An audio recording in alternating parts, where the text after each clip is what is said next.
یکی از موارد روز آزمون پارک دوبله. احتمال در روز آزمون افسر به شما بگی کامیون رو پارک دوبل کن.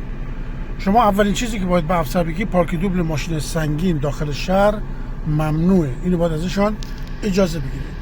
بعد طبق معمول میری کنار ماشین به فاصله 1 دست ایست میکنیم، چون طول کامیون بلنده دیگه نیازی نیست تا سر ماشین برین جلو. همین تقریبا وسطای کامیون رسیدیم کافیه. دنده عقب رو میذارین، از گوشه شیشه مثلثی میان عقب، آخر ماشین و آخر کامیون رو که از شیشه 3 گوش دیدین، ببین این آخر کامیون، از شیشه 3 گوش دیدین فرمانتون 1 2 رو بیچرخونید سمت راست.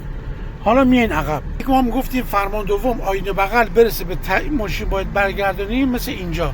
الان آینه بغل ما رسیده به ته کامیون. اینجا چون کامیون یه مقدار لحاظ ارزی بزرگتر از ماشین سواریه، من تقریبا 20 سانتی دیگه اضافه تر میام عقب که اون ارزی که اضافه است رو جبران بشه. حالا فرمانمو کامل میگیرم سمت چپ و خیلی راحت میام پشت کامیون پارک دوبلمو انجام میدم. فاصله من با جدول یه فاصله 30 سانتی اوکی و استاندارد.